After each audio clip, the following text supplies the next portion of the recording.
Hello guys. അപ്പൊ ഇന്ന് നമ്മള് ഒരു ട്രിപ്പ് വന്നേക്കാണ്. ഒരു മൂന്നാറിന്റെ അടുത്തായിട്ടുള്ള ഒരു റിസോർട്ടിലാണ് വന്നേക്കുന്നത്. അപ്പൊ ഞാൻ സ്റ്റേ ചെയ്തിട്ടുള്ള റിസോർട്ട് ഞാൻ ചുറ്റിക്കറക്കി കാണിക്കാൻ പോവാണ്. ഫസ്റ്റ് തന്നെ ഇവിടെ പുറത്ത് തന്നെ കുറെ കാണാനുണ്ട്. അപ്പൊ നമുക്ക് തുടങ്ങാനായി നമ്മുടെ എന്താണ്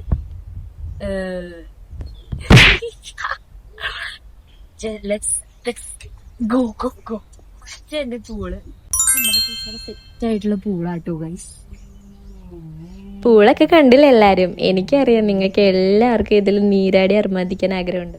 ഇത് മാത്രല്ല ഇനി കൊറേ കാണാനുണ്ട്. നമുക്ക് കാണാം.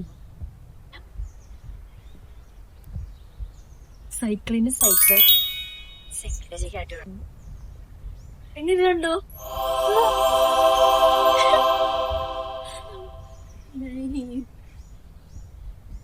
ഇവിടെ പിന്നെ ഇടയ്ക്കിടയ്ക്ക് കാറ്റ് വീശുന്നോണ്ട് നല്ല രസമാണ് കാണാൻ. നല്ല രസമാണ്. അത് ഫീൽ ചെയ്യാൻ നല്ല രസമാണ്. ഞാൻ എന്റെ കൂട്ടം കാണിച്ചു തരാം. പിന്നെ ഇവിടെ പാർക്ക്, കുട്ടികൾക്കൊക്കെ കളിക്കാൻ. പക്ഷെ കുട്ടികൾ മാത്രമല്ല ഞാൻ കളിക്കാൻ. സോ ഇനിയാണ് ആ ബ്യൂട്ടിഫുൾ ആയിട്ടുണ്ടാവും.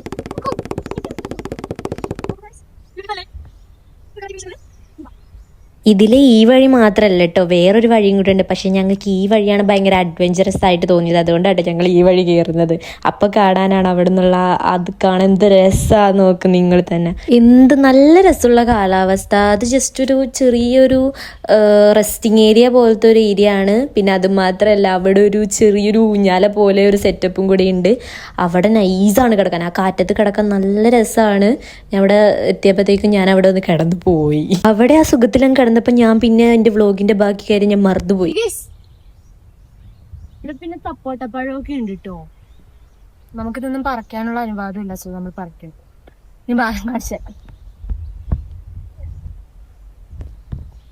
ഇതിനൊരു കൃഷിയാണ് ഇവിടെ. എന്ന് പറഞ്ഞാ പാഷൻ ഫ്രൂട്ട്. പിന്നെ പാഷൻ ഫ്രൂട്ട് അവിടെ തൂങ്ങി കിടക്കുന്നുണ്ട് കേട്ടോ. ഇത് കുറെ. പിന്നെ ഇവിടെ തക്കാളി ഉണ്ട്, അച്ചിങ്ങ ഉണ്ട്. ക്യാബേജൊക്കെ നൈസായിട്ടിരിക്കുന്നതാണ്. ഇങ്ങനെ ലൈറ്റിലിങ്ങനെ ജീമ്പൂമ്പ ചെയ്യാം. ഓക്കെ, ഇവിടുന്ന് ഇതിങ്ങനെ തീരാണ്. എന്നാലും കാണാനുണ്ട് കേട്ടോ. ഞാനിപ്പോ ഒരു പോർഷൻ മാത്രമേ കാണിച്ചിട്ടുള്ളൂ. നമുക്ക് ഇനിയും കാണാനുണ്ട്. ഇനി നിങ്ങൾക്ക് ഇവിടുത്തെ ഒരു വ്യൂ കാണിച്ചു തരാൻ മലയുടെ. ബാബാ ഞാൻ പറഞ്ഞില്ലേ നിങ്ങൾക്ക് ഒരു വ്യൂ കാണിച്ചു തരാന്ന്. അങ്ങോട്ട് നോക്കി.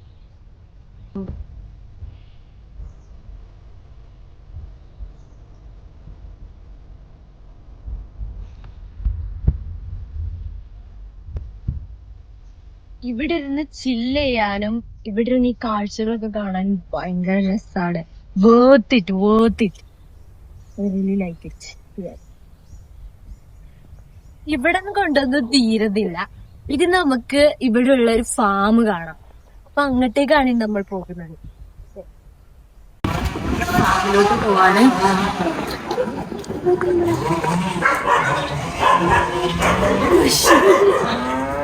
ഞാൻ അതിൻ്റെ ഉള്ളിലോട്ട് കയറിയപ്പോഴത്തേക്കും തന്നെ അവിടെയുള്ള എല്ലാ പട്ടികളും എന്നെ സെൻസ് ചെയ്ത് അവരവിടെ കിടന്ന് കുരയ്ക്കാൻ തുടങ്ങി. അതെന്തെന്ന് വെച്ചാൽ ഞാനൊരു സ്ട്രേഞ്ചറാണല്ലോ അവർക്ക്. അതുകൊണ്ടാണ് അവരെല്ലാവരും കൂടെ കിടന്ന് പേടിച്ചുള്ള ആ കുരയാണ് ഞാനാ കേട്ടത്. അത് കേട്ടിട്ട് ഞാൻ പേടിച്ചു. ഞാൻ വിചാരിച്ചത് ഇത് ഇങ്ങനെയൊക്കെയതൊക്കെ ആയിപ്പോയി. ഞാൻ അവിടെ നിന്ന് പിന്നെ പോകാമെന്ന് വരെ വെച്ചതായിരുന്നു. പക്ഷെ അവിടുത്തെ ആ ചേട്ടൻ പറഞ്ഞു കുഴപ്പമില്ല, അതിൻ്റെ ഉള്ളിൽ ചെന്നോ, അതിൽ ഇനിയും കാണാനുണ്ട്. ഞാൻ പിന്നെ അധികം അതിൻ്റെ ഉള്ളിലോട്ടേക്കൊന്നും പോയില്ല. അതെ, അവിടെ ഒരു കുളമുണ്ട്. പിന്നെ ദേ ഇതൊരു ടർക്കി പക്ഷിയൊക്കെ ഉണ്ട്. പിന്നെ അങ്ങോട്ടേക്ക് അധികം ഒന്നും പോയില്ല കേട്ടോ. പിന്നെ ഞാൻ വീണ്ടും ആ പട്ടികളെ തന്നെ ഞാൻ തന്നെ ഒന്ന് സ്റ്റേ സിറ്റ് എന്നൊക്കെ ഞാൻ പറയുന്നുണ്ടായിരുന്നു. പക്ഷെ അതൊന്നും കേൾക്കുന്ന പോലും ഉണ്ടായിരുന്നില്ല. അത് ഭയങ്കര കുരയായിരുന്നു. പിന്നെ ഇതിലൊക്കെ ഏറ്റവും വലിയ ട്വിസ്റ്റ് എന്താണെന്ന് ചോദിച്ചാൽ, ഞാനവിടെ ഒരു പട്ടിക്കുട്ടീനെ കാണിച്ചില്ലായിരുന്നു. ഒരു വെള്ള പട്ടിക്കുട്ടി അവിടെ ഇങ്ങനെ കുരച്ചുകൊണ്ടിരിക്കുന്നുണ്ടായിരുന്നത്. അതിന് കുറേ കുഞ്ഞുങ്ങളുണ്ടായിരുന്നു. ഒരു 5-6-7 എണ്ണം ഉണ്ടായിരുന്നു തോന്നുന്നു. ഞാൻ മര്യാദയ്ക്ക് എണ്ണിയില്ല. അപ്പോൾ അതുകൊണ്ടാണ് അതവിടെ മൂടി വെച്ചേക്കുന്നത്. അതിനെ സേഫായിട്ട്, അതിന് തണുപ്പ് കിട്ടാണ്ടിരിക്കാൻ വേണ്ടിയിട്ട് അതിനെ മൂടി വെച്ചേക്കുമായിരുന്നു. എന്നിട്ട് ആ ചേട്ടൻ എനിക്ക് അതിനെടുത്ത് കാണിച്ചൊക്കെ തന്നു. എനിക്ക് കയ്യിൽ പിടിക്കാൻ തന്നു. എനിക്കെന്നെ പിടിച്ചപ്പോൾ എന്താണെന്നറിയില്ല, ഒരു പ്രത്യേക നൈസായിരുന്നു. എനിക്ക് ഭയങ്കരമായിട്ട് ഇഷ്ടപ്പെട്ടു അതിന്. എനിക്ക് അതിനെ വീട്ടിൽ കൊണ്ടുപോകാൻ വരെ ആഗ്രഹമുണ്ടായിരുന്നു. പക്ഷേ ഇതിനെ അവിടെ വളർത്തുന്നതാണ്. അപ്പോൾ നമുക്ക് കാണാനും നമുക്ക് കളിക്കാനും ഒക്കെ മാത്രമേ പറ്റുള്ളൂ. നമുക്ക് എങ്ങോട്ട് കൊണ്ടുപോകാൻ പറ്റത്തില്ല. ഭയങ്കര ക്യൂട്ടാട്ടോ. ഇനിയും ഉണ്ട് അതിൻ്റെ ഉള്ളിൽ വേറെ കുറേ. ഒരെണ്ണത്തിനെ മാത്രമേ കൈ പിടിക്കാൻ പറ്റുന്നുണ്ട്. ഞാൻ ഒരെണ്ണത്തിനെ മാത്രം കയ്യിലെടുത്ത് പിടിച്ചിരുന്നു. പക്ഷേ ഞാൻ ഇതൊക്കെ കഴിഞ്ഞിട്ട് വീണ്ടും കുറച്ച് കഴിഞ്ഞപ്പോഴത്തേക്കും ഞാൻ അതിൻ്റെ ഉള്ളിൽ എല്ലാത്തിനെയും ഞാൻ കൈ പിടിച്ച് താലോലിച്ച് കുറേ നേരം അവിടെ ഇവിടെയൊക്കെ നിന്ന് അവിടെ തന്നെ ഞാൻ ടൈം കുറേ സ്പെൻഡ് ചെയ്തു. കാര്യം എനിക്ക് അവിടെ ഒരുപാട് ഇഷ്ടപ്പെട്ടു. പിന്നെ ഈ കൊച്ചുങ്ങളുടെ അമ്മ ഏതാണെന്ന് എനിക്ക് മനസ്സിലാവും. ഈ വെള്ള കളർ നല്ല ക്യൂട്ടായിട്ടുള്ള പപ്പിക്കുട്ടിയാണ്. പിന്നെ ഇതിൻ്റെ അച്ഛൻ ഏതാന്ന് ചോദിച്ചാൽ നമ്മുടെ ടോണിയാണ്. ടോണിയുടെ ഞാൻ കാണിച്ചു തരാം. ഇതാണ് ടോണി. ടോണി എന്ന് പറഞ്ഞാൽ ഇവിടുത്തെ ഒരു ഫ്രണ്ട്ലി ഡോഗാണ്. അതുകൊണ്ടാണ് അതിനെ പുറത്ത് കെട്ടി വെച്ചേക്കുന്നത്. ഞാൻ ആദ്യം ഇവിടെ കയറിയപ്പോഴത്തേക്കും തന്നെ ഈ ടോണി ആയിരുന്നു അവിടെ വന്ന് ഇങ്ങനെ കുറച്ചോണ്ടിരുന്നത്. അപ്പം ഞാൻ വിചാരിച്ചു ഈ പട്ടി വല്ലതും കടിക്കുക തന്നെ. എനിക്ക് ഭയങ്കര പേടിയായി. ഞാൻ പിന്നെ പുറകോട്ട് പോയത്. ബട്ട് കുറച്ച് കഴിഞ്ഞപ്പോഴത്തേക്കും ഇത് ഭയങ്കര ഫ്രണ്ട്ലി എൻ്റെ അടുത്ത്.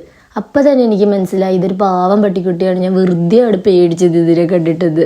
പിന്നെ ആ പട്ടിക്കുഞ്ഞുങ്ങളുടെ അച്ഛൻ ഇതാത് കൂടെ അറിഞ്ഞപ്പോൾ ഞാൻ കുറച്ചും കൂടെ ഞെട്ടിപ്പോയി. അത് ഭയങ്കര വലിയൊരു ഞെട്ടലായിരുന്നു. അപ്പോൾ ഭയങ്കര ക്യൂട്ട് ആൻഡ് ഫ്രണ്ട്ലി ആട്ടോ ഈ ഡോഗ്.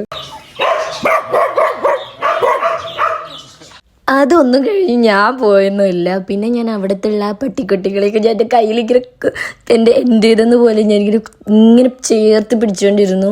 എൻ്റെ ആ ഡ്രസ്സിൻ്റെ ആ ചൂടിൽ ആ വെള്ളപ്പട്ടിക്കുട്ടി അവിടെ കിടന്ന് ഉറങ്ങി കുറച്ച് കഴിഞ്ഞപ്പോഴത്തേക്കും. പിന്നെ ഞാൻ പട്ടിക്കുട്ടീനെ മാറ്റി വെച്ചിട്ട് മുയലിനെ എൻ്റെ കയ്യിൽ എടുത്ത് ഞാൻ ആ മുയലിനെയും എൻ്റെ കയ്യിൽ പിടിച്ചു. ഞാനതിങ്ങനെ ചേർത്ത് പിടിച്ച് എന്താണെന്നറിയില്ല, അതിങ്ങനെ ചേർത്ത് പിടിച്ചപ്പോഴത്തേക്കും അതുങ്ങൾക്ക് ഭയങ്കര ചൂട് കിട്ടിയെന്ന് തോന്നുന്നു. അതുകൊണ്ട് ഭയങ്കര ആ ചൂടിൽ അങ്ങനെ ഉറങ്ങി. ആദ്യം ഞാൻ ആ മുയലിനെ കൈ പിടിച്ചപ്പോഴത്തേക്കും ഒന്ന് ചാടിപ്പോവാനൊക്കെ ശ്രമിച്ചെങ്കിലും കുറച്ച് കഴിഞ്ഞപ്പോൾ എനിക്ക് ആളെ പിടികിട്ടി. ആൾ പിന്നെ എൻ്റെ കയ്യിൽ നിന്ന് ചാടിപ്പോയേയില്ല. അങ്ങനെ ഞാനതിന് വശത്താക്കി എടുത്തു.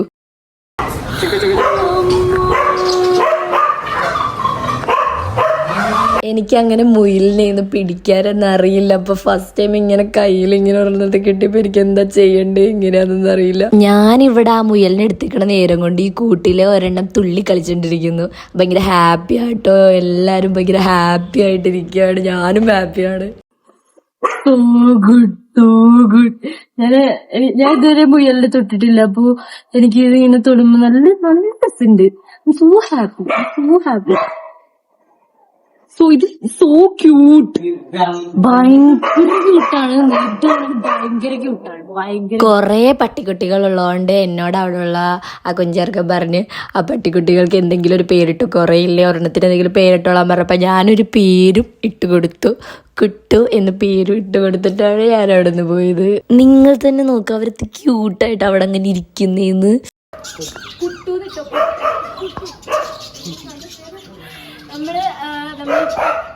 നമ്മൾ ഈ പട്ടിക്കുട്ടിക്ക് കുട്ടൂന്ന് പേരിട്ടു കേട്ടോ.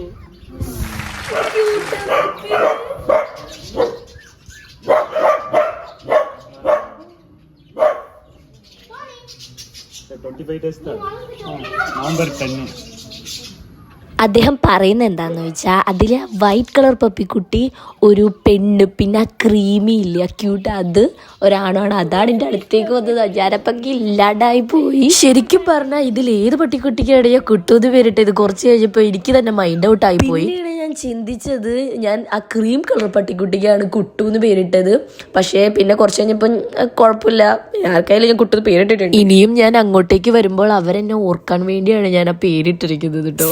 സത്യം പറയാലോ, എനിക്ക് ആ റിസോർട്ടിലെ ഏറ്റവും കൂടുതൽ ഇഷ്ടപ്പെട്ടത് ഈ ഫാമാണ്. ഫാമിൽ നിന്ന് എനിക്ക് പോവാനേ തോന്നിയില്ല.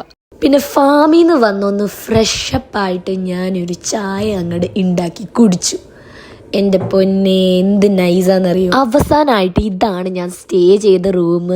പിന്നെ ഞാൻ അവിടെ നിന്നുള്ള വ്യൂ കാണിച്ചു തരാം. അവിടെ നിന്നുള്ള ബാൽക്കണിയിൽ നിന്നുള്ള വ്യൂ ആണ് നിങ്ങൾ ഈ കാണുന്നത്. ഈ വ്യൂ ഒക്കെ കണ്ടുകൊണ്ടിരുന്ന് അവിടെ ആ ചായ കുടിച്ച് ആ തണുപ്പത്തിരിക്കാൻ എന്ത് രസാന്നറിയോ. അതുകൊണ്ടാണ് ഞാൻ ആ മെയിനായിട്ട് ചായ ഉണ്ടാക്കിയത്. ഇന്നത്തെ എല്ലാ പരിപാടിയും കഴിഞ്ഞിരിക്കുകയാണ്. അപ്പൊ ഞങ്ങൾ ഇവിടുന്ന് വിട പറയുകയാണ്. ബൈ.